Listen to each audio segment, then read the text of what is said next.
Welcome back, everyone. We're here for another show. We have some great people lined up, a lot of questions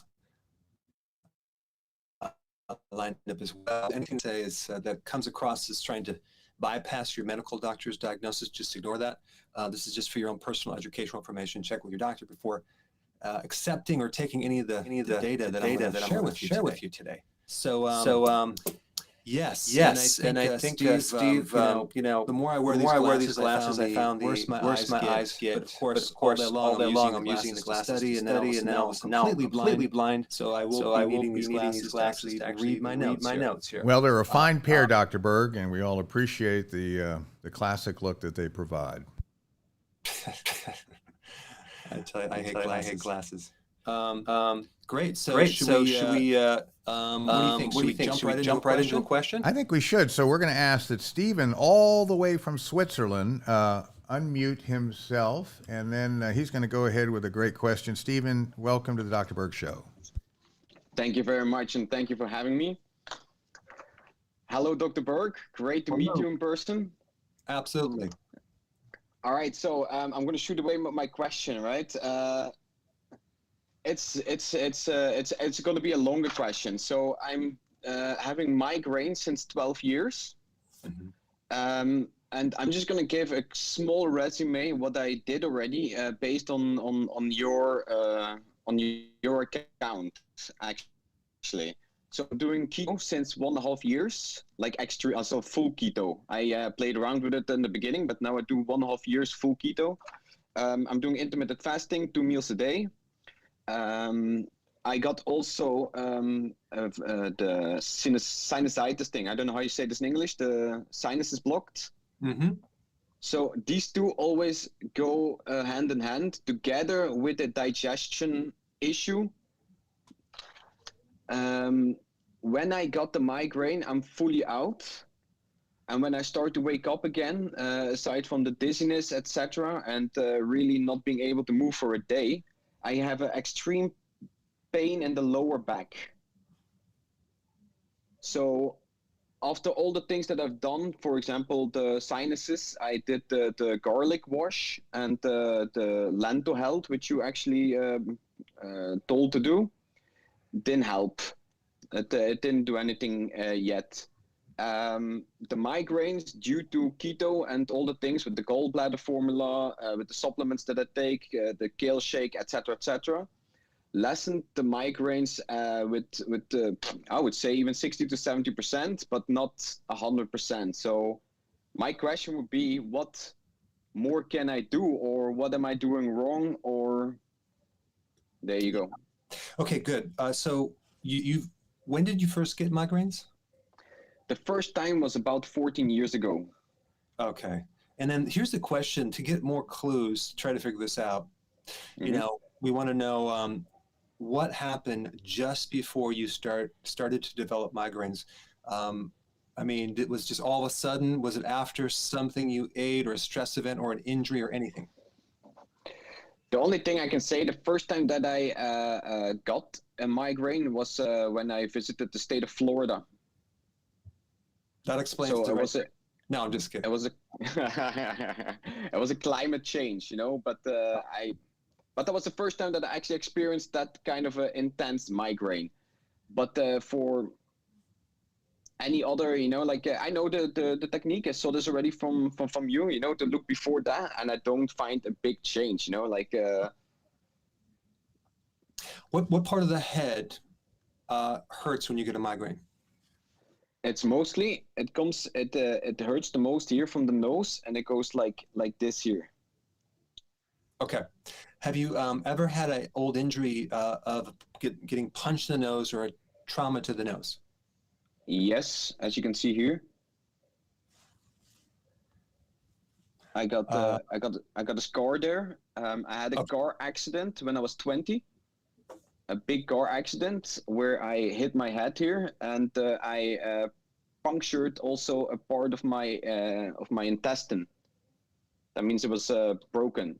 So that's probably, I don't know, that could be maybe, that's actually a good point, huh, Dr. Berg? So being in practice for 30 years, I noticed there's a higher correlation between old injuries and then symptoms later on. And definitely if it's in the head, then we need to do something about the old injury, the location where you got hit. There is Mm-hmm. a video you can search on old injuries. If you can't find it, I will redo it because it's quite interesting. I'll give you an example.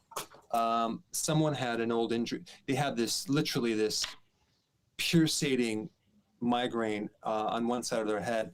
And I said, have you ever had any injuries? He says, yes, I was stabbed in the head. I'm like, what? So there's an old injury. So what I found is that there's two things you can do if you can identify the location of the trauma. And obviously it's in the forehead or the sinuses right through here. You can actually press into it. You press into the injury, okay? You press down, you press on the injury, you press down into it, like almost take the skull and press into it more and more and more. And if it's in the sinuses, you can press into this bone right through here, but not on the actual injury. And then, unfortunately, it's right in the center of the head. If it's to the side, we would press on the opposite side of your head to the mirror image, but you can't. So you could just press down into the skull, into that injury and the side. I think that would probably give you a tremendous amount of relief because we have a kind of an impression that this injury left you that's kind of stuck in your skull. And if you find my video, I give a lot of different examples. You do this with scars, trauma, especially of the nose, and you can press into there. And I think that would help you. It's real simple, but it's a way to kind of release old injuries by pressing into the injury on all different sides. So I tell you what, why don't you try that and then report back to us and tell us how that helped you. Okay. And the digestion, would that be having to do with that, or because you got an injury to your stomach too, right? Yeah, heavy, actually, quite heavy. So was it on the center or to the left or the right? It was, if you have the belly button, it was, it's actually hard to say because they opened up, they made 3 holes. I would have to ask that, it's, they lasered it because the intestine was actually open and all the juice or the stuff in the intestines came into the body, and it's acid. It's very acid, so it was a bit dangerous, yeah. So somehow work on the opposite side or press into that area as well. I think that would be really good. The key is like not pressing exactly where the incision of the trauma was, but to the side, pressing into it on all directions, or the mirror image side. Try that and let me know how that works. There are some other things you can do, but I think that will be the most significant. Okay. Awesome. Thanks for calling. Well, I tell you what, Thanks for Steven's, having me. yeah, really roughed up there, it sounds like, but he looks very healthy and very serious about his health, like most of the viewers here. So, Steven, we certainly wish you well in that regard. And now it's time, of course, for our acknowledgement of people from all over the world. So we might as well start off with Steven, who is from lovely Switzerland.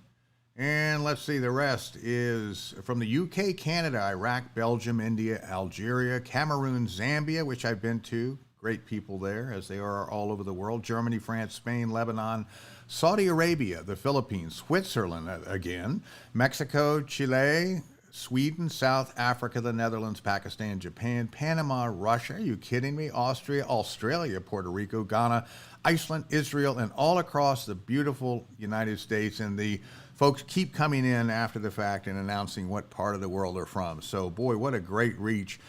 Speaking of reach, we monitor Facebook and YouTube. And JB from YouTube wants to know, and I shouldn't laugh about it, but how can he increase his height? Once you've sort of grown a bit, is there anything you can do to modify your ongoing height? You know, it all depends on your age. If you're getting like 18, 19, 20 years old, it's going to be hard to do anything about your height. You're talking about your height. I will say though, we've had some people come in the past to my clinic, and they shouldn't be as short. And so what we did is we just said, let's just support the key glands that are involved in height, and that would be the pituitary, and so and the hypothalamus. So there's a standard process product that I really like. I'm not affiliated with Standard Process, but you can look it up. But they have a product called Pituitrophin PMG, Pituitrophin PMG, and I always recommend that one a day for a while, maybe for 1 to 2 months. And I have to say, I've seen improvements in heights. So it's something to try. It's not a guarantee, but it's worth a shot. But anything that's like not developing correctly, let's say you're just, some people just are shorter, and they need to grow. So that's something I would recommend, Steve. And as far as after the fact, I don't think, once you get to a certain place, your bones are going to be pretty much fully grown, and there's no more room for growth. So, Steve, I don't think we can help you grow. Tell you what I can do. I can help people shrink. So here's what you need to do. Get older and don't die, and nature will take care of it. So I was 6'3" at 18 or 30 or whatever it was. I have shrunk an inch. I just had Alec, my son, measure me, and I'm good with 6'2", but I've lost a full inch in 67 years, but no regrets, still taking in oxygen and taking all of Dr. Berg's wonderful supplements, so life is good. At this rate, you'll probably be about 5'5" in about another couple years, Steve. Anyway, why don't we dash that terrible thought, and let's go right to our first quiz question. Okay, good. What are the best nutrients to increase blood oxygen levels? Okay, blood oxygen levels. Yeah, so let's say, for example, I don't know, post-COVID lung issues, or let's say you have chronic pulmonary obstructive disorder, COPD, or you have emphysema, or any type of condition where you're not getting enough air. What is the key nutrient that will help you get more oxygen? Wow, fantastic. Well, let's go over to Facebook, and Cecilia, thank goodness, is a cancer survivor. We're so glad that you had that outcome, but have developed lymphedema due to the surgery. Can keto help me? I guess that's fluid, right? Yeah. Well, it's lymph. It's lymph, which is it's a backup fluid from your circulation. So it's kind of like a plasma type fluid that backs up in the lymphatic system. So yeah. So you need to, here's the thing, like there's so many people that want to know, what do I do for this? What do I do for that? Like I'm doing a video now on twitching, restless leg syndrome versus nocturnal leg jerks, where you're jerking in the middle of the night, right?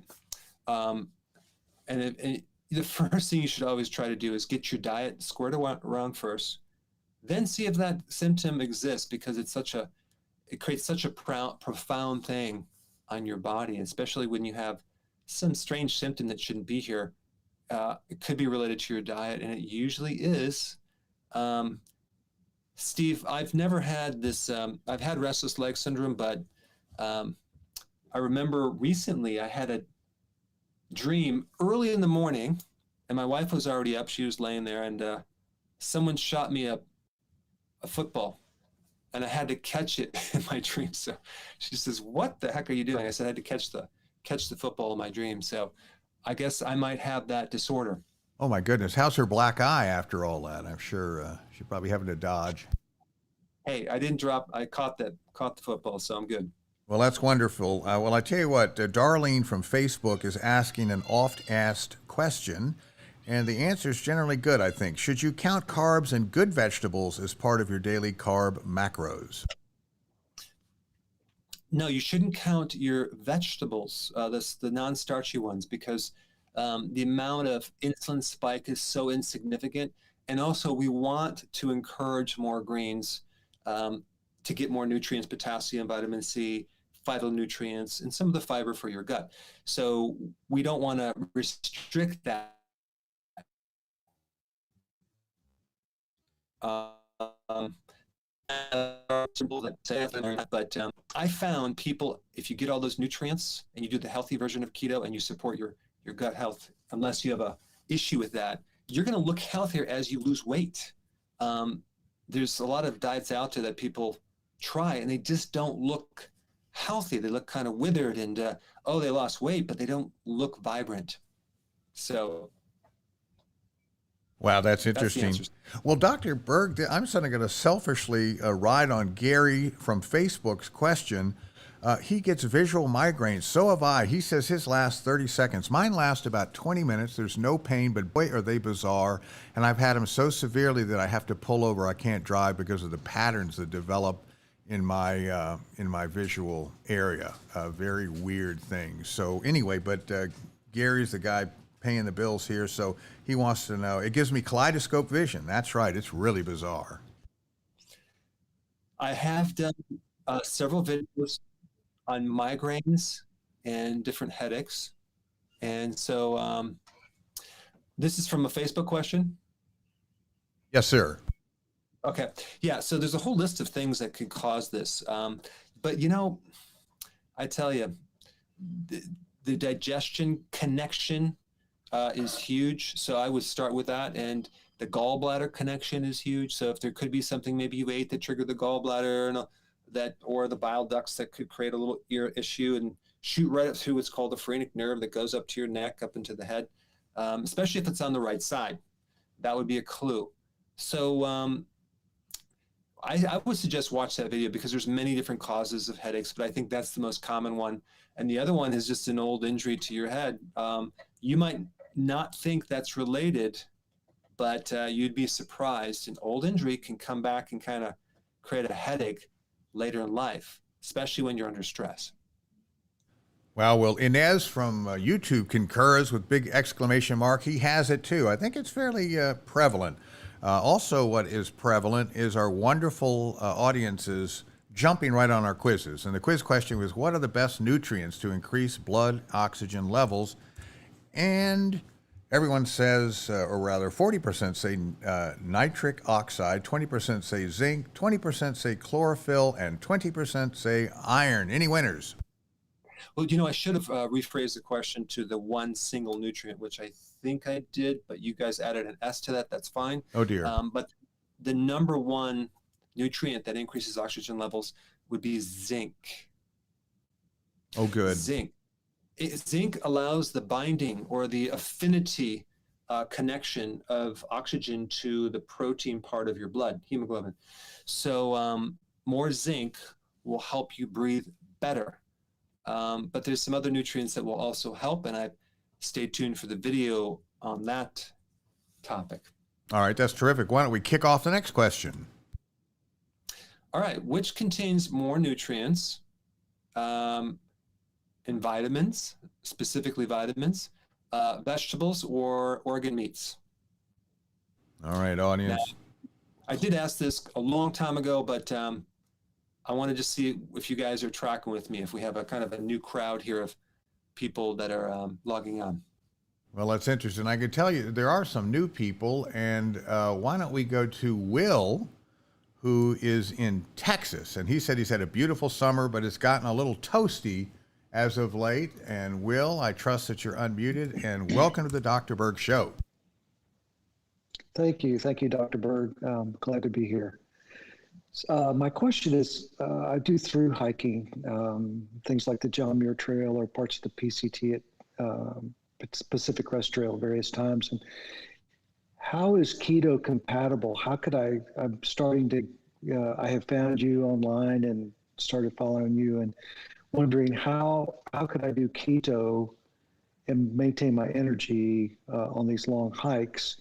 So there's my question. Yeah, good question. You're going to have to probably work at becoming fat adapted more before you do a long hike, because it's not going to be a quick thing. It's going to be kind of over a course of 1 to 3 months where your body's fully fat adapted. And then you're going to find that now your body can very efficiently run off your fat. And I will say, especially with hiking, you're going to have a lot more energy when you do this, because with the hiking, if you're not fat adapted, then you're dependent on your stored glucose, which you only have 1,700 calories. So hiking, you burn a lot of calories and you'll run out of that. So then you need constantly to feed yourself. But yeah, it's just a thing you have to work at by keeping your carbs low and then allowing the time process of your cells to switch over to this new metabolism. But it does take some time, especially if you're doing some type of exercise event. Okay, great. That makes a lot of sense. I've recently gotten a lumen, and that helps me with understanding where my carbs and fats are, what I'm burning at the time. So I'll work on that. Thank you. Good. You're welcome. Good luck. Thank you. Thanks a lot, Will. I hope it cools off in Texas pretty soon. And let's see, Sarah from YouTube, I don't know where she's calling from, but her mom is type 2 diabetic, diagnosed with pancreatitis and high ketones in her blood. She is very weak. What can she do to get better? Well, if you have high ketones in your blood and you're type 2 diabetic, that means you could, there's a condition called ketoacidosis, which is very, very dangerous, which usually occurs when someone's a diabetic type 1 or type 2 that's insulin dependent. So I would highly recommend getting on keto, but also at the same time, especially in the beginning, make sure you check your blood sugars that they're not high. Take your medication at the same time. Take vitamin B1 to help you reduce the it's called lactic acidosis effect. And you might want to increase your vegetables to offset the acidity that some of these ketones are creating. But yeah, that's probably you need to really control your pH, and you also want to realize that I'm guessing you're on insulin, so monitor it correctly.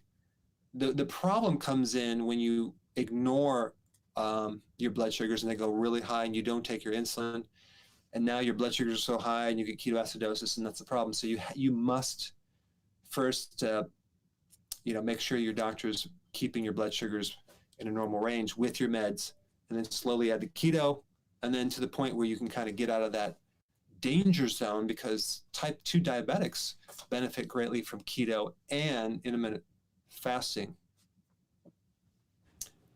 Well, that's terrific. Okay, Dr. Berg, so audience is right on it. You asked which contains more nutrients, which has more nutrients, vegetables or organ meats, and Terry came up with a very specific math here. 88% say organ meats and 12% say vegetables. Once again, is anyone correct? Yes, the majority. The organ meats have a lot more available nutrients. You have like the type of iron it's heme, it's very available to you. And there's great minerals, zinc especially. There is also the active form of vitamin A, retinol, versus beta carotene, which is the precursor in vegetables. So you have a lot more available nutrients. Now, you need both because there's going to be more vitamin C, more potassium. Now, there is a good amount of potassium in organ meats, but the problem is you're not going to eat enough organ meats to fulfill your potassium requirements. So you need both, but you will get a significant more, just more bioavailable nutrients from organ meats. Now, I don't like organ meats, so I might have them in a supplement. I might eat them hidden in certain foods, and I might just eat other foods to get my nutrients. But if you have the option, you can get a lot of nutrients from organ meats, especially if you have anemia or a zinc deficiency or a B12 deficiency. Yeah, my wife Lori ruins perfectly good onions by putting them with liver. And I just can't imagine, as that's just awful. I don't like the taste of it, but it sure is good for you. So I wish I did like the taste for it, but I just, I don't. Well, I'm happy. I just like to dig a hole and bury it. I don't want anything to do with eating that stuff. But anyway, I digress. Bond from Facebook. Is it safe to do a 72-hour fast before surgery? Absolutely. It is safe. I would highly recommend it. And you're going to find that your recovery is going to be better. Your healing is going to be better because of all the benefits of doing these longer fasts, especially even after the surgery too. I would recommend it. I went through 2 surgeries. I wish I would have knew about fasting and were able to apply it, because I went into a surgery not being adapted to ketones. So you can see that I couldn't eat 24 hours before. Blood sugars are low. Right after surgery, my blood sugars were off. And of course, they serve very high quality food in the hospitals, as you know, Steve, very low carb. And so you know where that went. That's just terrible. Leon from Facebook again has gut issues with bloating, gas, acne. That's interesting. He included that in with the gut issues. Have some belly fat, a fatty liver. I have a 103 LDL and high small particle LDL, whatever that means. So what can we do for Leon? Well, anytime you have high levels of small particle LDL, which is basically the real bad version of the LDL, that means that your carbs are just too high and you need to go on a low carb diet and you need to do fasting. That's what that means. And as soon as you do that, you'll find that you'll have more buoyant, larger particles of LDL and less of those small ones that can innervate the inside of your arteries and create inflammation. So, yeah, I guess it's like the keto is the panacea, the cure-all for so many things. So, of course, we can't say the word cure, but we can say things go in remission. So that's the good thing. Thank goodness. Well, I tell you what, we often hear about people say, if I go on a trip or whatever, how can I behave and maintain my fast or my keto? Well, here's a different twist. Nadina from YouTube, how can a night shift worker successfully do intermittent fasting? Yeah, this is a little difficult because, especially if you're on rotational shifting, if you can stay consistent to this shift, you'll be much, much better, because or else your adrenals, your hormones are going to be so stressed. The key with the night shift is just to stay consistent with that schedule and just shift everything and do your fasting, on the opposite time period. But I will say you better make sure you get enough vitamin D, because you're not getting the sun, right? So you're living in the night, and vitamin D is going to be really key. And so just shift everything, make sure you get enough sleep, get your body used to it. You're going to have to, realize that the light stimulates the turn off of melatonin, and darkness stimulates the turn on of melatonin that helps you sleep. So you're just going to have to work with the lights as well. And definitely during the day, wherever you work, try to have a full spectrum light that will simulate actual sunlight, the full spectrum. That's fantastic. And let's take one more from social media before we move on. Nicholas, can you talk briefly about parasite cleanses? That gives me the shivers. Wormwood extract, Steve, that's the key for that. That's a really good one. I'm going to be releasing a video on rosacea, which apparently seems to be effectively dealt with when you use these antibiotic type things that are good for, that are actually more anti-parasitic, as well as something called ivermectin, which I'm going to talk about.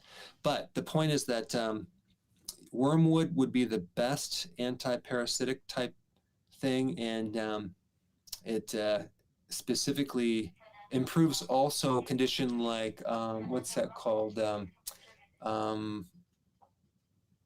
Another condition which involving parasites, which I can't recall right now, but that's what I would do. I would take some wormwood. That's terrific. And Kat says, good morning from Orange County, New York. And she simply wants to thank you for sharing your research, Dr. Berg. It's much appreciated. And that's echoed across social media and around the world. So we should throw that in, Doc. You do a lot of work, and people obviously appreciate it. And part of the work you do is coming up with these great quiz questions. How about we take the next one? This is actually a true-false. Okay, true or false? Glucose is the most important fuel for your body. All right, true or false, folks. who will win the $1,000 for the fourth question? All right, let's just kidding, of course. But why don't we go to our great folks online? And Garrett is calling in from Charlottesville. And Garrett, welcome to the Dr. Berg Show.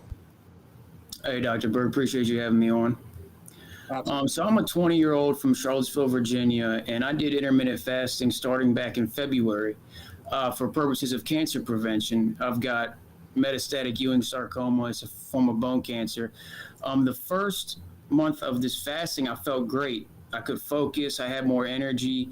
So I decided to continue it. The second and third months, I began to be very irritable, stressed out. I lost 20 pounds unintentionally because I'm very active. I do resistance training and cardio every day. So that has something to do with it, obviously. But when I went back to my normal diet, which is no refined carbs, all whole grains, and maybe 100 carbs total a day, I felt very heavy, unmotivated, and things of those sorts. So I guess my question is, what diet would you recommend for somebody like me where I can be low carb, maybe intermittent fasting, that would reap the potential benefits of cancer prevention and still make me active, still make me be able to be active? Yeah.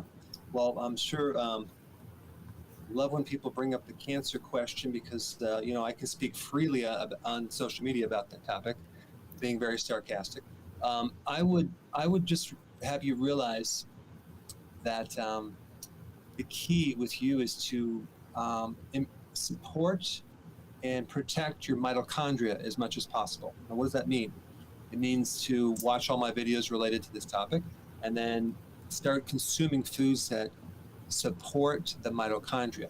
And that would be, there's a tremendous amount of powerful herbs and vegetables that have these natural anti-cancer protective property phytonutrient type things. So the sulforaphanes, the indole-3s, all these different chemicals these plants have. And so I would be stocking up on that on a regular basis. And then I would and that would be very important. The other important thing is to do periodic prolonged fasting. The problem is that you might run out of gas pretty quick because you need energy and you might not be able to do it like you should. But if you did like once every 2 weeks and you did a nice long fast, I think that would go a long way. That would go a long way to help strengthen your body. And then other than that, keep a very, very low stress lifestyle as much as possible. So you're going to have to actively and aggressively try to really keep that stress-free lifestyle because the stress, inflammation, chronic exposure to stress is just deadly to lower your immune system. So we want to strengthen the immune system. I have a free course on the immune system. You can take that to start to strengthen that because there's some interesting philosophies on cancer, and you should just try to get as much data as you can on this topic so then you can actually be in the driver's seat and not be wondering, am I going to get a problem? Am I doing the right thing? But those would be some really key things I would focus on if I were you. Okay, so you recommended the prolonged fasting. What sort of diet would you recommend in the meantime of those 2 weeks? If I did fasting every 2 weeks, do you recommend a low carb diet in that period? I would recommend low carb, definitely no sugar, zero sugar, low carb. Maybe you do berries as your some of the carb, because they're also anti-cancer properties. And then I would also do a moderate protein, and I would do a higher amount of fat that will kind of also help you with your energy. And then you'll notice that when you adapt more, you need to adapt more to fat burning. And then it's going to get easier and easier to the point where you have a lot of energy. So I think your challenge right now is you haven't fully adapted yet, and that does take some time. Okay. And when you say low carb, is there a number there, 50, 100? I would go to 30. 30? Okay. But then don't count the vegetables, right? So you get a lot of vegetables. But I wouldn't go high carb with your situation. I would go low carb. Yeah. Okay. I appreciate that. We'll do. Okay, sure. Well, All right, thank you. We wish you well, Garrett. What a great task you have ahead, and I'm sure that that healthy eating can't hurt that situation at all. And by the way, a shout out to Terry, our producer, who has a long and storied career in live TV, and he is the one that is the friend to social media. I don't know how he types so fast in all caps and gives us all the great quiz answers and all the answers from social media, which makes my job easier just to read what he gathers from all those great folks around the world. So quiz number 3 for today says, true or false, glucose is the most important fuel for the body? And the quiz answers, 77% say false, 23% say true. Who's the ones that need to be shamed for the wrong answer? Yeah, we won't shame them, but this is what they teach in school. This is what they teach in the universities, that, this glucose is the most important. I'd like to know their definition of the word important. Do they mean the healthiest? Because if that's true, then why do we have so many diabetics and they don't do very well in these high carb? So high glucose, our bodies are meant to keep a very narrow range of glucose in our blood. If our bodies were designed to carry a lot of glucose, then why does our body not like a lot of glucose in the blood? In fact, it then secretes insulin to get this glucose out of the blood, to keep it only at like 1 teaspoon of sugar for all of your blood, which is 1.5 gallons. So right there, that tells us that our bodies are not designed to deal with that much glucose in the blood. The other point is that when you go to the doctor, they really are focused on this blood glucose level. And a lot of people have normal blood glucose, and for many, many years, until one day they become a diabetic, despite consuming a tremendous amount of glucose or sugar. Like an average person consumes like 1.5 cups from all the other carbs that turn into sugar. So the problem is that docs do not ever measure, or rarely, insulin levels. They don't check that, because if they did, they would find massive amount of insulin levels, because insulin is in there in the background trying to take all this glucose out of the blood. So if you look at this glucose and ignore the insulin, you're not going to see what's really going on. And then because diabetes takes 20 years to develop, we have a situation where your body's compensating, and then all of a sudden one day you get pre-diabetes, and then you're a diabetic. So if you actually do consume a lot of sugar, I would actually ask your doctor to just do a fasting insulin test, and then you'll see it.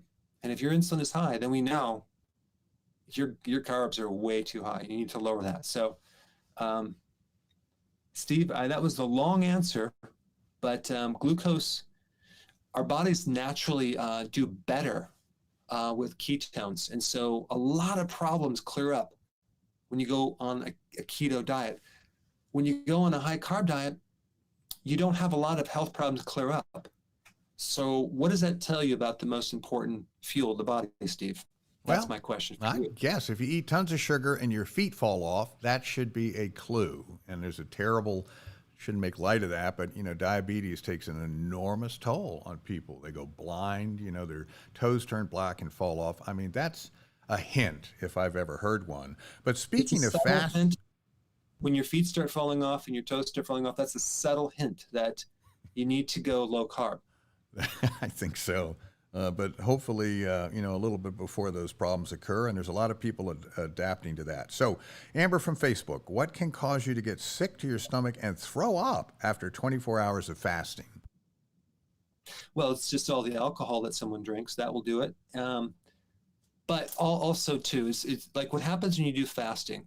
Your whole digestive system kind of goes to sleep, especially the first time you do it. It's like you're not. It's a new thing, so your pancreas starts to doesn't need to produce any enzymes. The gallbladder kind of becomes kind of sitting there. Wow, I don't need to secrete. Don't need to make bile. The stomach acids might be altered in a way that you don't need to produce that much acid. And all of a sudden, you break that fast, and you just created it's like a wake-up call to your digestive system.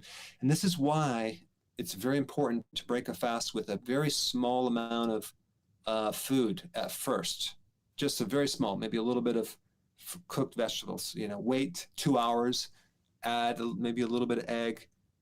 But what I did when I first started doing this, I was like, wow, I'm ready to eat. So I ate this huge meal after this long fast. I'm talking a massive meal.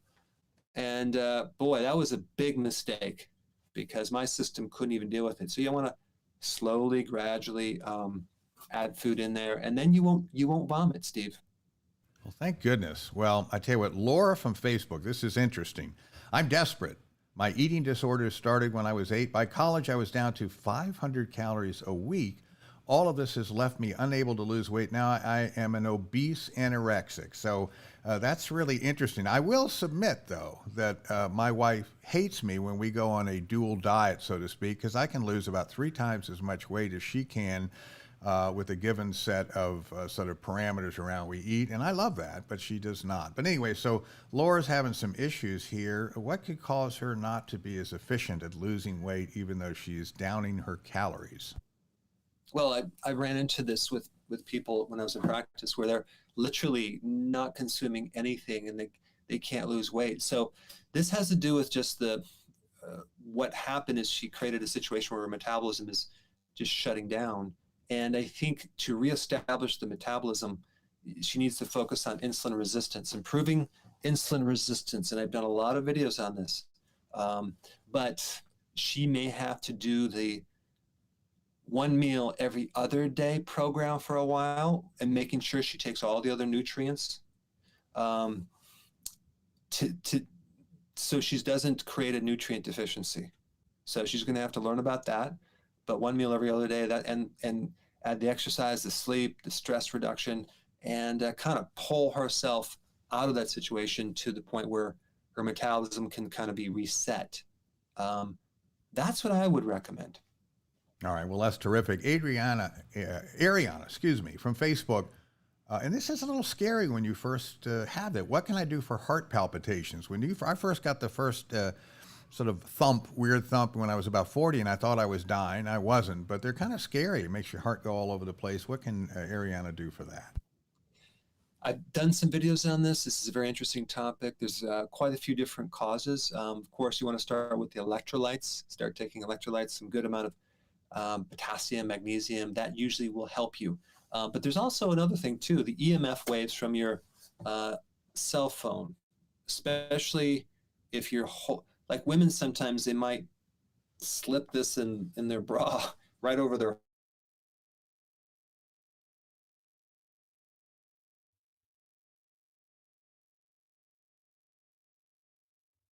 Okay, folks, we'll stand by as we have a little brief lack of transmission there. Dr. Berg is back. Doctor, we lost you for just a moment.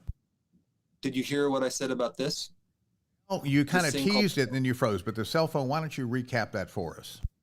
Yeah, this thing called the cell phone gives off these frequencies, these energies that can interfere with your heart. So you want to don't put this connected to your body, keep it away from your body as much as possible. And if you sit in front of your computer, that can create also some issues. So I've done videos on that. There's a couple great natural remedies that you can use for heart arrhythmias and palpitations. And berberine is a good one. There's several others. The other thing that you could do as well, you can make sure you get a little more sleep. That will help you. People that do a lot of exercise, especially biking, a sustained high-level exercise creates an enlarged heart. So then the valves don't quite fit like they should because they don't expand like the muscle of the heart. And that affects the pacemakers of the heart, which can then throw the heart into an arrhythmia. And then the other interesting connection is the gallbladder. The gallbladder and the liver are close to the heart. And so if there's any problem with gallbladder, liver maybe being enlarged or fatty, that can interfere with the heart. Because if you look up some of the data on bile salts, purified bile salts, taking them, they seem to improve the heart rhythm, which is fascinating. So they don't know if it's just because it allows more space for the heart, or if there's some absorption of a fat soluble nutrient because there's more bile in there. So I've done videos on that connection too. So I would review all those things to see what your situation is. Well, that's terrific. Thomas, by the way, on YouTube says he likes the 5 cameras on Dr. Berg's phone. I noticed that too, and that made me very jelly. But anyway, let's move on from.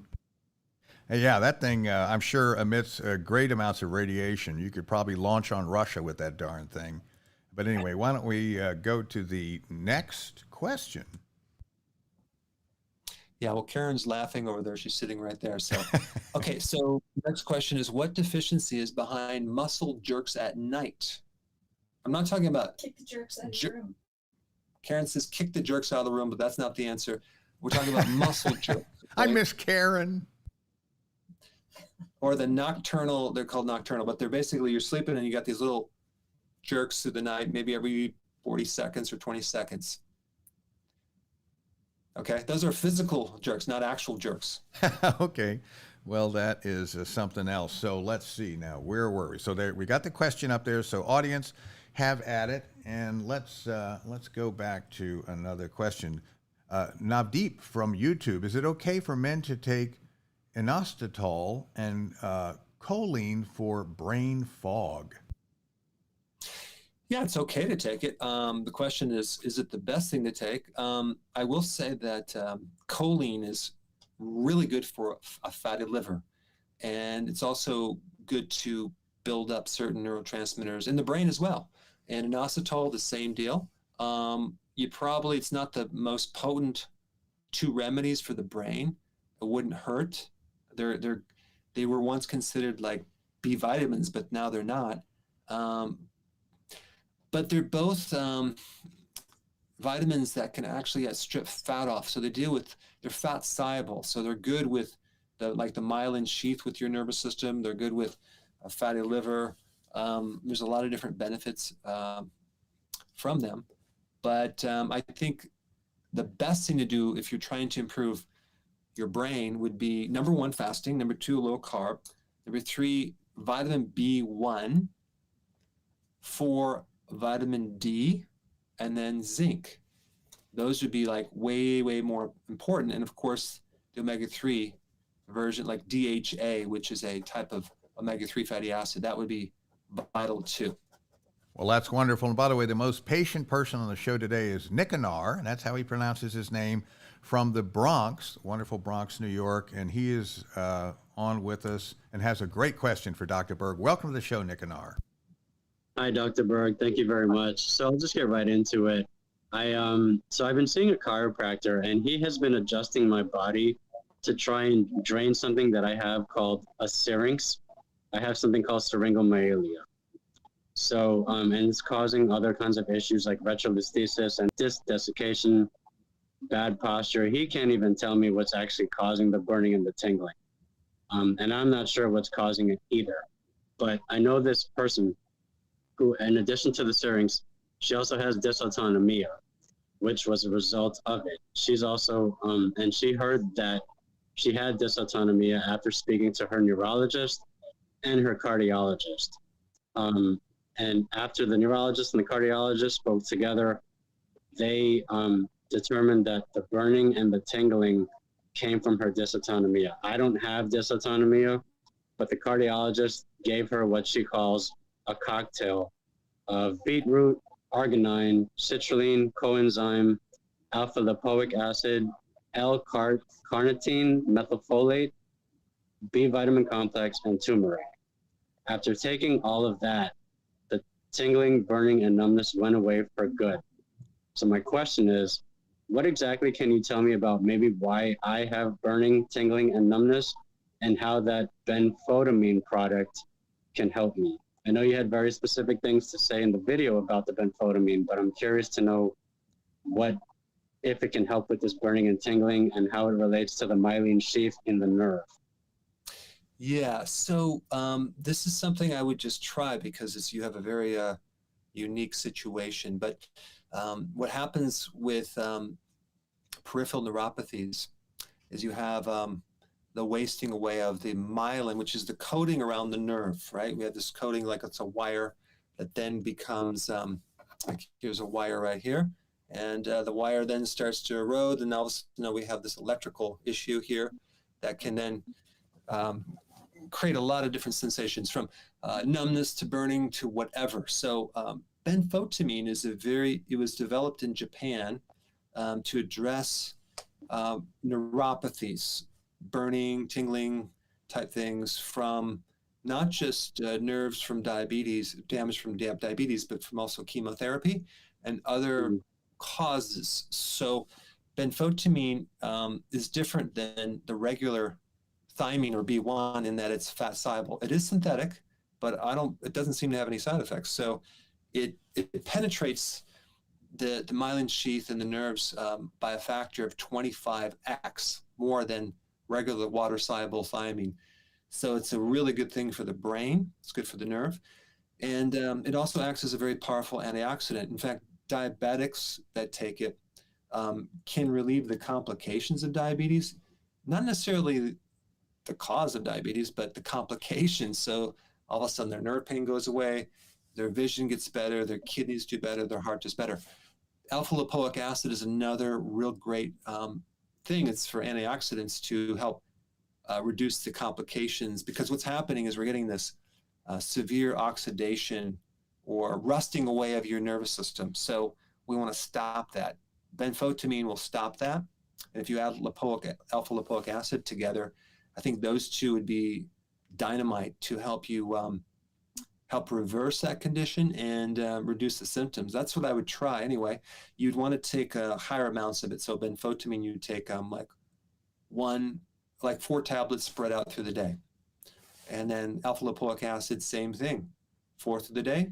And then what you can do is take that for a period of, let's say, 3 months. And I think you'd see a difference within like probably 3 to 4 weeks, depending how much damage, because it has to kind of come back. But benfotiamine also has some other fascinating effects, but I would say for peripheral neuropathy, it's like a no-brainer. I would definitely go after that. Yeah, because I don't know what's causing this, and I don't know if it was cervical reticulopathy, but from what you said, it was peripheral neuropathy. I don't know what the difference between the two is, but I know the pain I'm experiencing, it goes from the left side of the back of my head all the way down my entire left arm and into my left hand and its fingers. So I can't feel anything except like a lot of tingling, the ants crawling on your hands kind of sensation. And it's interesting because my dad is diabetic, and my former primary care physician said that I am pre-diabetic, but I don't feel anything.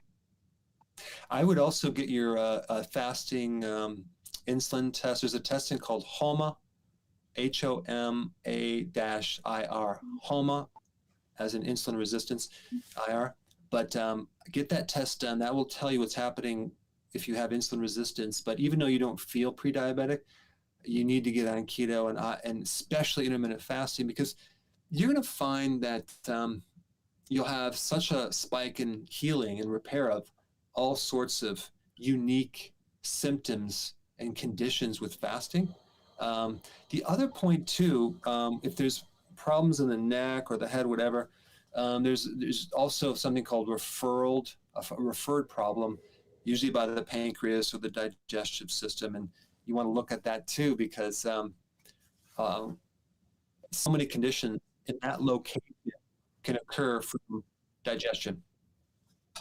Well, that's great. Well, Nicanor, thanks so much for joining us. We're running out of time, so we better move along here. And let's see if we can knock out one last question for the audience. Dr. Berg, take it away. Okay, what is the best nutrient for recovering from a fracture? Well, that's a big one. Plenty of people have fractures. Dr. Berg, why don't you also, let's take this time to go over some great upcoming videos that you're producing. Yeah, we're going to, burning mouth syndrome. I'm going to do a video on that because that's one of those conditions that it's called idiopathic, unknown cause. So we're going to talk about what potentially that's coming from and why people have it. It's a big deal. Passion flower can act as a natural sedative. There's a study that shows that passion flower works just as effective as certain medications. Of course, we're not telling you to get off them, but I'm going to talk about the studies on that. But it's great for increasing sleep and making you feel calmer. Also, we're going to talk about we're going to compare high intensity interval training with cardio, which would be best for you related to the heart, your brain, and then also the best remedy, Steve, for athlete's foot. Okay. And if you're an athlete and you want better feet, no, that's not what that's about. Okay, then we're going to talk about the causes of gastritis, which, by the way, I just released that today if you haven't seen that. So you don't have to wait until next week because I will release that. I'm also going to release a video on restless leg syndrome versus nocturnal leg jerks and other types of jerks. And then also we'll talk about why intensity of your workouts is so vitally important, and all the benefits that you can get from just that one factor of workouts, intensity. Also, we're going to be talking about fermented foods a bit more, and what else? There's quite a few strange cravings that you might get. The benefits of swimming in ocean water is going to be another one. And all the different causes of afternoon fatigue. Those are just a few of the videos that we're going to be releasing, Steve. Well, that's fantastic. And our producer lost feed for a moment, so he's working on that final question. Why don't we look to our social media for sort of a wrapping question. Jeneth from Facebook, do you recommend doing keto for someone with sigmoid and no gallbladder?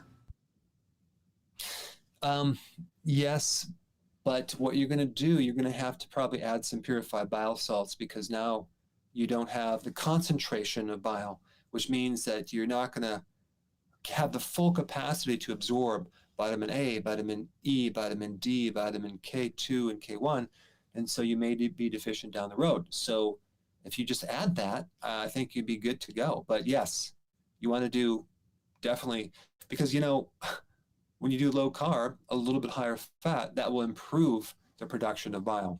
And so as you probably know, Steve, there's not many conditions that I wouldn't recommend keto and intermittent fasting, right? I haven't heard one thus far. And once again, Sue Priya, I think you must be from India. Hello, Dr. Eric. Can't thank you enough for all your videos. Keep motivating us as always. So again, that's a common theme. And Terry pulled out the final answers. So the answer to what's the best nutrient for to heal a fracture, 76% say vitamin D, 20% say calcium, and 4% say boron. How'd we do? It's actually vitamin K2. Vitamin K2. Yeah, vitamin K2 is the very specific vitamin that makes your bones heal and makes them very, very strong, and it keeps the calcium in the bone and out of the soft tissues. But K2 is the key for post-surgical healing. That's the one you need to take. Well, that's fantastic. I won't point out the fact that we have 100% wrong rate with our audience in the final question, but we love you nonetheless. And Doc, I think we're out of time. Or no, we got another minute or so. You got something to tell us? Oh, well, let's see. Karen, what's some last words of wisdom that you would like to share with the millions of people on social media? I want everybody to test different keto pasta recipes and tell us what works the best. Okay, Karen says that she would like everyone to test different keto pasta recipes with lupine flour. So then we can start to look at that, and we'll experiment and then share who's the winner. Because there's something about pasta that, I don't know, people like pasta for some reason. They sure do. And it'd be nice to have a good recipe for that. And by the way, Steve, I don't know if you know, we have a recipe channel. We release a tremendous amount of recipes. It's right on our blog. You can get that. It's under recipes. And care to share. Well, I don't know if you've been to the Steve channel, but there's one recipe that I've just discovered. In fact, invented. No, I didn't invent it.